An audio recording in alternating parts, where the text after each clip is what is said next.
আরও আগে কেন জানলাম না এই পিঠা বানানো। একটা খেয়ে কখনোই মন ভরবে না, শুধু খেতেই ইচ্ছে করবে। আর তৈরি করা দুনিয়ার সব থেকে সহজ, যে কেউ এই পিঠাটা প্রথমবারই বানাতে পারবেন। একটা বলে নিয়ে নিচ্ছি 1 কাপ সুজি আর দিয়ে দিচ্ছি চিনি।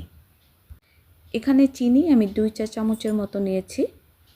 এবার সুজিটা আমি মিক্সিতে গুঁড়ো করে নেব। আর দেখতে পাচ্ছেন সুজিটা কিন্তু আমি ময়দার মতো গুঁড়ো করে নিয়েছি। আর এভাবে সুজিটা যদি গুঁড়ো করে নেন, কেউ বুঝতেই পারবে না যে এই পিঠাটা সুজি দিয়ে তৈরি করা হয়েছে। সুজিটা এবার বোলের মধ্যে আমি ঢেলে দিচ্ছি। এইদিকে আমি নারকেলের পুরটা বানিয়ে নিচ্ছি। এখানে আমি 1 কাপ নারকেল কোড়া দিয়েছি, আপনারা চাইলে হাফ কাপও নারকেল কোড়া দিতে পারেন। আর দিয়ে দিচ্ছি পাটালি গুড়। চেষ্টা করবেন এখানে পাটালি গুড়টাই দিতে, আখের গুড়টা না দেওয়াই ভালো, তাহলে পিঠার টেস্টটা কিন্তু খুব একটা ভালো হবে না। আর এই পুরটার মধ্যে পাটালি গুড়টা একটু বেশি দেওয়ার চেষ্টা করবেন, তাহলে পিঠাটা খেতে বেশি ভালো লাগবে। এই পিঠাটা তৈরি করতে এতটা নারকেল পুর আমার লাগবে না, আমি আরও একটি পিঠা বানাবো, এই জন্য পুরটা আমি বেশি করে বানিয়ে রাখছি। আপনারা যদি পুরটা তৈরি করেন 1 কাপ সুজির জন্য হাফ কাপ নারকেল কোড়া হলেই যথেষ্ট। আর দেখুন গুড়টা কিন্তু গলে গেছে। আমার পুরটা কিন্তু তৈরি হয়ে গেছে। আর এই পুরটা কিন্তু আমি একটু নরম নরমই রাখবো। যদি আরও শুকনো করে নামান তাহলে পুরটা কিন্তু ঠান্ডা হলে অনেক বেশি শক্ত হয়ে যাবে। আমার পুরটা কিন্তু তৈরি হয়ে গেছে। এই পিঠাগুলো বানানোর জন্য আমি আপ্পাম প্যান নিয়েছি। আপনাদের কাছে আপ্পাম প্যান যদি না থাকে আপনারা চায়ের কাপ অথবা বাটিতেও তৈরি করতে পারবেন। এবার সুজির মধ্যে দিয়ে দিচ্ছি সামান্য একটু নুন আর দিয়ে দিচ্ছি দুধ। দুধ দিয়ে আমি ভালো করে গুলে নেব। আপনারা চাইলে দুধের পরিবর্তে এখানে জল দিয়েও গুলে নিতে পারেন, তবে দুধ দিলে খেতে বেশি টেস্টি হবে। আমি অল্প অল্প দুধ দিয়ে ব্যাটারটা গুলে নেব, কারণ এই ব্যাটারটা কিন্তু খুব বেশি পাতলা হবে না, তাই একবারে দুধটা ঢেলে দিলে ব্যাটারটা পাতলা হয়ে যেতে পারে। আমার রেসিপিটা আপনাদের ভালো লাগলে অবশ্যই লাইক, কমেন্ট, ফ্রেন্ডস অ্যান্ড ফ্যামিলির সাথে শেয়ার করবেন। আর খুব বেশি ভালো লাগলে অবশ্যই চ্যানেলটা সাবস্ক্রাইব করবেন। অল্প অল্প দুধ দিয়ে খুব ভালো করে কিন্তু গুলে নিতে হবে। আরও একটু দুধ লাগবে। এভাবে অল্প অল্প দুধ দিয়ে আমি ব্যাটারটা ঘন করে গুলে নেব। হ্যাঁ, ব্যাটারটা আমি আর বেশি পাতলা করব না, ঠিক এরকম ঘনত্ব করব।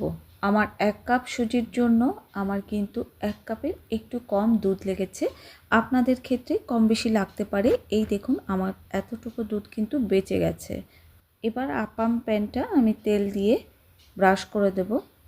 আপনাদের কাছে যদি ব্রাশ থাকে ব্রাশ দিয়ে করতে পারেন, আর যাদের কাছে ব্রাশ নেই তারা এভাবে টিস্যু পেপার দিয়ে করতে পারেন। তেলটা কিন্তু খুব সুন্দরভাবে আমি দিয়ে দিয়েছি।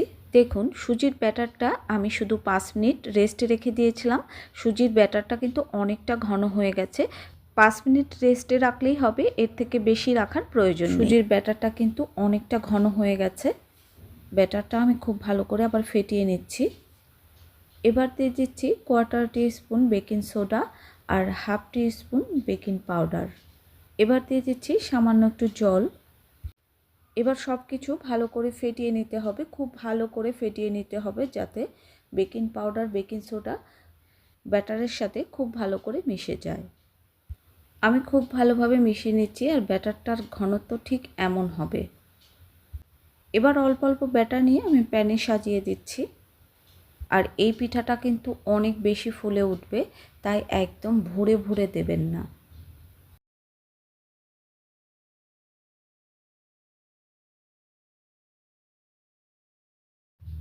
সবগুলো পিঠা কিন্তু আমার দেওয়া হয়ে গেছে। এবার পিঠার মধ্যে আমি পুর দিয়ে দেব। পুরটা আমি অনেক আগেই তৈরি করেছি, পুরটা কিন্তু ঠান্ডা হয়ে গেছে। পুরটা কিন্তু ঠান্ডা পুর দিতে হবে, গরম পুর দেওয়া যাবে না। এবার পিঠার মধ্যে আমি পুর ভরে দেব। চেষ্টা করবেন পুরটা একটু বেশি করে দেওয়ার, তাহলে পিঠাটা খেতে অনেক বেশি টেস্টি হবে। আমি অল্প একটু নারকেলের পুর নিয়ে পিঠার মধ্যে দিয়ে দিচ্ছি। পুরটা দিয়ে ঠিক এভাবে ঢেকে দিতে হবে। আবার পুরটা কিন্তু অনেক বেশি পরিমাণেও দেবেন না। আপনাদের বোঝার সুবিধার্থে আমি আরও কয়েকটা তৈরি করে দেখাচ্ছি। এই পিঠাটা যারা কোনো দিনই পিঠা বানাতে পারেন না তারা কিন্তু চোখ বন্ধ করে এই পিঠাটা তৈরি করতে পারবেন। আমি এভাবে আগে পুরগুলো দিয়ে নিচ্ছি। আমি কিন্তু একটু বেশি বেশি পুর দিয়েছি, এতে খেতে অনেক বেশি টেস্টি হবে। সবগুলো পিঠার মধ্যে পুর দেওয়া হয়ে গেছে, এবার পুরগুলো আমি ঢেকে দিচ্ছি। পিঠাগুলো কিন্তু রেডি হয়ে গেছে। আমি আগে থেকেই একটা হাঁড়িতে জল ফুটতে দিয়েছি। জল যখন ফুটে উঠবে তখন পিঠার প্যানটা এভাবে জলের উপর দিয়ে দিতে হবে, তারপর ঢাকা দিয়ে দিতে হবে। ঢাকা দিয়ে 6 থেকে 7 মিনিট কুক করতে হবে। আমার ক্ষেত্রে 6 থেকে 7 মিনিট লেগেছে, আপনাদের ক্ষেত্রে কিন্তু 5 মিনিটও লাগতে পারে। আর দেখুন পিঠাগুলো কিন্তু 7 মিনিট পরে উঠিয়ে দেখাচ্ছি। প্রতিটা পিঠাই কিন্তু ফুলে বল হয়ে গেছে। আপনারা যদি কখনো ঢাকনা খুলে দেখেন পিঠা উপরে একটু কাঁচা আছে, আবার ঢাকনা দিয়ে 2 মিনিট ভাপে রাখলেই কিন্তু পিঠাটা কুক হয়ে যাবে। আমি পিঠাগুলো উঠিয়ে দেখাচ্ছি। দেখুন কত সুন্দর ভাপা পিঠা হয়ে গেল। প্যানটা নামিয়ে নিয়েছি, এবার সবগুলো পিঠা আমি উঠিয়ে নেব। আর দেখুন পিঠাগুলো কতটা পারফেক্ট হয়েছে। সবাই সুস্থ থাকুন, ভালো থাকুন। আবার দেখা হবে অন্য কোনো নতুন রেসিপি নিয়ে।